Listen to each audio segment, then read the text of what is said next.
This is News 25 with Deanna O'Donnell. News 25, local news you can count on. News is brought to you by J.K. Nelson Law. Give them a call, 727-9900. News is also brought to you by Desert View Hospital. You can count on us. Welcome and happy Friday. It's May 20th. Thanks for joining us here on KPVM TV and Ace Country Radio's News 25. I'm Deanna O'Donnell. Well, on March 28th of this year, Nye County Sheriff's Office deputies were called to the home of Nye County Commissioner Leo Blundo when he called 911 to report a domestic dispute in progress. At the time, Blundo reported more than $75,000 had been stolen, as well as a gun. The Sheriff's Office has now released more than 2 hours of video and audio recorded by body-worn cameras during that call. Most of what you're about to hear is Blundo's wife, Melissa, providing deputies her account of what had happened. The Sheriff's Office redacted the recordings by blurring the video. You need to go. You have stolen now almost $100,000 from you. And strangely getting close to that $150,000 you tried to extort from me. I want you out. I haven't tried to steal anything from you, Leo. Out of my life. Did you hold your neck? Yes. Were you able to breathe? Well, when he got off of me. Okay, that's what I said. So while he was holding your neck, were you able to breathe? No. In his anger, he sees red. Mm-hmm. He doesn't even remember when he gets this angry. Mm-hmm. And he's told me this. I've asked him before, do you remember the stuff that you say or do when you get so angry? And he says, no. He was physical. Can you tell me what happened? Copies break, call for the team status. See, he jerked the covers off of me and he got on top of me. And he held me down. Call for the team status. I can't move. Copy, good for. And he said, where is my money, you bitch? Where is my money? And on top, holding me down here. Where I couldn't move. And it scared the shit out of me. What was I supposed to do? And he got like this, and I'm just going to show you, okay? He got like this. As close to my face as he could. And he almost slapped me. He didn't, but he got this close. Okay. He said, what you need is a good slap in the face like we could do in the 70s. And the extended video also has Commissioner Blundo discussing how his wife allegedly was trying to return a package via the mail. He says that somehow a package of what turned out to be 84 grams of cocaine was delivered to his business, Carmelo's Bistro on Highway 372 here in Pahrump. He says that there were stamps all over it and no return address. He called police to have them take custody of that item.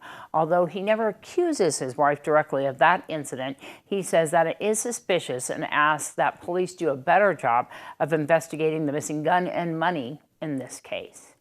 A man who was causing a disturbance at the Nye County School District Board meeting is arrested for trespassing. Brad Francis has the details. Michael Garcia is under arrest and facing one count of trespassing not amounting to burglary. His arrest stems from an incident Wednesday evening at the Nye County School District office on West Street in Pahrump. A Nye County Sheriff's Office deputy was dispatched to that location for a disturbance. Upon arrival, the officer met with NCSO Captain David Berukowitz, who was escorting a man, later identified as Garcia, out of the building. The officer, who says Garcia was actively pulling away from Berukowitz, took Garcia to his patrol vehicle and placed him into custody. Berukowitz says Garcia was trespassed from the property but refused to leave. Berukowitz says he identified himself as an officer and told Garcia several times that he was trespassed and was not allowed to be on the property. But Garcia refused to leave even after Berukowitz warned him that if he didn't leave, he would be arrested. Berukowitz says he spoke with Garcia in the lobby, but he still wouldn't leave and re-entered the board meeting. The responding deputy spoke with a school board member whose name was redacted in the police report. That board member said he wanted Garcia to be arrested due to the fact that he would not leave the property. In his report, the deputy deputy says Garcia was arrested for trespassing because he refused to leave the premises, and the officer believed Garcia would continue to trespass if he was not arrested. And 2 people were medically transported today from a crash off Irene Street. One person was transported by ground ambulance to Desert View Hospital and another via Mercy Air to UMC Trauma Center in Las Vegas following a 2-vehicle crash Friday afternoon at the intersection of West Irene Street and Lola Lane. Pahrump Valley Fire and Rescue and the Nye County Sheriff's Office responded to the scene. Both vehicles sustained major damage. The Nye County Sheriff's Office is investigating the cause of this crash. And News 25 will return in just a moment. You're watching News 25, the most recognized and farthest reaching local news in Nye County. News 25, local news you can count on. This segment is brought to you by Higher Society Smoke Shop in Las Vegas. Call 702-982-2300. Call 702-982-2300.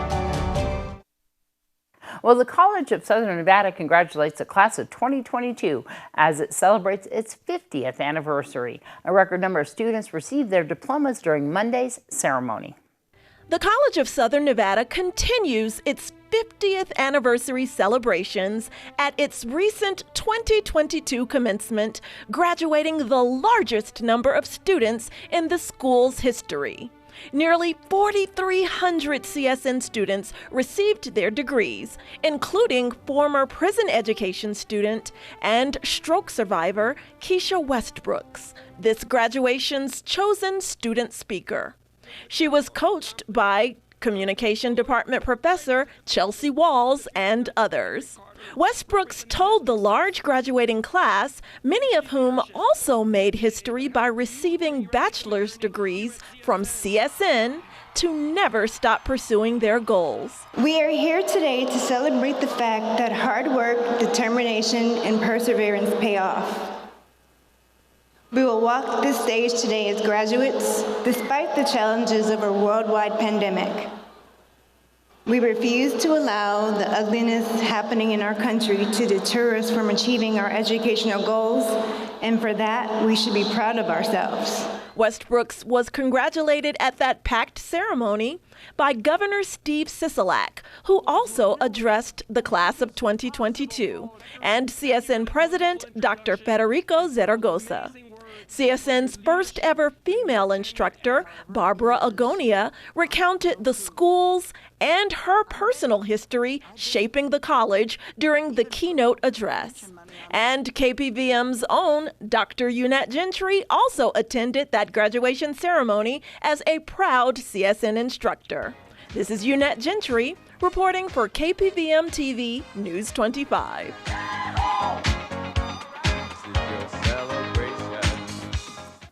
Thanks so much, Unette. Well, a unique program is putting new police officers on the fast track to serving with the Henderson Police Department with its Lateral Police Academy. Brad Francis explains. Thursday, the Henderson Police Department graduated 11 new officers from its inaugural Lateral Police Academy. The recent graduates come with years of military and policing experience from other local and out-of-state jurisdictions, including Nevada Highway Patrol, City of Las Vegas, Texas, Arizona, Washington, D.C., and more. Henderson Police Chief Thedrick Andres says the department is extremely honored to grow its policing force with qualified and experienced officers committed to upholding Henderson Police Department standards and embracing the department's goal of being America's premier policing agency. Lateral recruitment allows the Henderson Police Department to efficiently fill open positions with qualified and trained police officers through a modified training program. Last September, HPD completed its first ever lateral recruitment, resulting in 11 new Henderson police officers. The second Lateral Academy begins in November. Meantime, HPD continues to recruit for several positions, including officers. If you're interested in a position with the Henderson Police Department, you can visit them online at joinhpd.com. Congratulations. Well, today, Nevada Governor Steve Sisolak signed a proclamation formally ending the declaration of emergency related to the COVID-19 pandemic. The proclamation is effective as of 12:01 a.m. today Friday, May 20th. The state of emergency declaration has been in place since March of 2020 and has allowed the state to respond to challenges brought forward by the unprecedented pandemic. Ending the state of emergency and certain flexibilities that were in place to help the state reactions to changing and unknown circumstances. News 25 will return in just a moment. You're watching News 25, brought to you by Mountain West Lawyer, Injury Attorneys, 727-9500. News 25, local news you can count on. Well, 1 in 5 Americans will develop skin cancer, and sunburns increase your risk. That's why it's important to protect your skin from the sun. Sunscreen is a good place to start, but according to Cleveland Clinic's Dr. Melissa Piliong, many people don't use enough. You should be using more sunscreen than you think you should and more sunscreen than you are. Studies have shown that people apply only 25 to 50% of the recommended amount of sunscreen. So what is the recommended amount? You should apply 1 ounce to cover your whole body. That's the amount in a shot glass. Dr. Piliong says 1 8-ounce bottle of sunscreen should last a family of 4 one day at the beach. That's 2 applications for each person. She adds it's important to put on enough to get the full SPF protection listed on the bottle, so don't skimp. For people who prefer lotion sunscreen, you'll want to apply a good coat that's visible on your skin and then rub it in. If you're using a spray sunscreen, find a ventilated area and do 2 or 3 passes until you have a good shiny coat and then rub that in. So what sunscreen does Dr. Piliong recommend? She says the best sunscreen is the one you'll actually use. You want to look for one that's labeled broad spectrum. That means it protects from both UVA and UVB. You want to look for one that's water resistant. That means it's stickier to your skin and stays on up to 80 minutes in the water. And you want to look for at least an SPF of 30. Dr. Piliong reminds us sunscreen should be reapplied every 2 hours and also after sweating, swimming, or toweling off. Well, if you're looking for a really cute dog to adopt, Darby O'Donnell Westerman is at Desert Haven, and she's hanging out with a dog named Molly. Today's Save a Pet segment is made possible by Realty Executives in Action. Put the team at Realty Executives in action for you. Hi, I'm Darby here at Desert Haven Animal Society, and today we are joined with Molly. Molly is this incredibly cute Chihuahua mix. She has this beautiful yellowish gold color, mainly on the top of her body, and then she has this more white markings and white paws, and a little white nose, all on the bottom. She is very sweet. Molly is a little bit shy to begin with, but that's not a big deal. Sometimes it takes a little bit of time for a dog to settle into their new environment. I would say allow a minimum of at least 2 weeks to allow your animal to fully settle into their new house. And even after that, honestly, a lot of animals will take multiple months to actually fully settle into their new home and their new pack. So if you want to come and see Molly or any of her friends here at Desert Haven Animal Society, you can give them a call at 775-751-7020. You can look them up on their Facebook page at Desert Haven Animal Society. And just a reminder, they're now open 7 days a week for adoptions, and they have lots of different awesome benefits that include sponsorships for animals, senior programs, and veteran benefits. News 25 Weather Cam is brought to you by Lerner and Rowe Injury Attorney's Office in Pahrump. In a wreck, need a check? Call 702-877-1500. A little bit windier there this morning. I think it's died down a little bit, but it keeps those temperatures a little bit cooler. John's going to tell us what's in store for this weekend right after this break.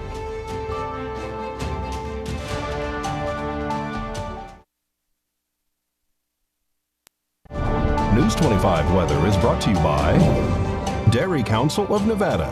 The splash of cream in your coffee, the dollop of sour cream on your burrito, the melted toasty cheese on your pizza. Undeniably delicious, undeniably dairy. Enjoy what's real. Happy Friday. Good evening, Nevada. It's John Kohler from the KPVM Channel 25 Weather Studios, and what a weather map we have for you tonight. My gosh, everything cooled off about 20 degrees overnight. Those winds are really kicking up, though. Look at this. Fernley, Fallon, Carson City, Tonopah, all the way down to Goldfield. Everybody within 2-3 degrees of each other. Well, let's just call it an average of 63 degrees. Beatty, you're outstanding, in 76 degrees. Amargosa heated up to 81. And Las Vegas, the hot spot in the state today, 83 degrees. Pretty pleasant out in Death Valley, too. Look at that, just 91. They dropped 20 degrees from yesterday. Here in the Paradise Prump, oh, look like us, too, 79 degrees. That's our current temperature. Got as much as 82 this afternoon, and those winds were whipping, but they're calming down now. Currently blowing out of the northwest at 13 miles per hour. The sun rose this morning at 5:33, setting this evening at 7:47. A great airplane and a great time to enjoy a sunset, don't you think? Low tonight, 53 degrees, as the winds continue out of the northeast at 12 miles per hour. But tomorrow, look at this, 7-mile-per-hour winds, 10 miles per hour, kind of the average throughout the week. As we head on into it, temperatures heating up to looks like 99 degrees, peaking out on Thursday, but it looks like we add in some cloud cover and a little more wind action coming on Thursday, Friday. We're going to keep an eye on that system, let you know as it develops. But 4 or 5 days of really nice weather. Looking forward to it, and I hope you are too. All right, back to the desk. Here's Deanna. All right. Well, I've been being asked for a few days now about the high school graduation that we always do here for Pahrump Valley High School. Of course, we will be recording that once again, and we have a multi-camera shot. You can order your DVD or digital copy by giving us a call, 775-727-9400. That's 775-727-9400. And we will be doing a post about that, so that in case you missed any of that, it'll be on our KPVM Facebook page. And of course, the graduation for Pahrump Valley High School is next Friday. And congratulations to all those graduates, and of course, the graduates that we saw for CSN as well. We do have another person that is graduating. And if you saw our show, Small Town News, then you know that Brad Francis left during the show, came back during the show. Well, once again, he is leaving, and today is his last day. And you see him on all of the voiceovers that we have for those stories, and of course, all the editing that he does here at KPVM TV. He is moving out of state, so we're still going to try to get him to do a bunch of editing from where he's moving to, hopefully. But we're going to miss him greatly. He's been a big asset to our station here at KPVM TV and Ace Country Radio, and we wish him the very best in the future. Well, that's going to wrap up this edition of News 25 from all of us here at KPVM TV and Ace Country Radio. Have a great weekend. We'll see you back here on Monday.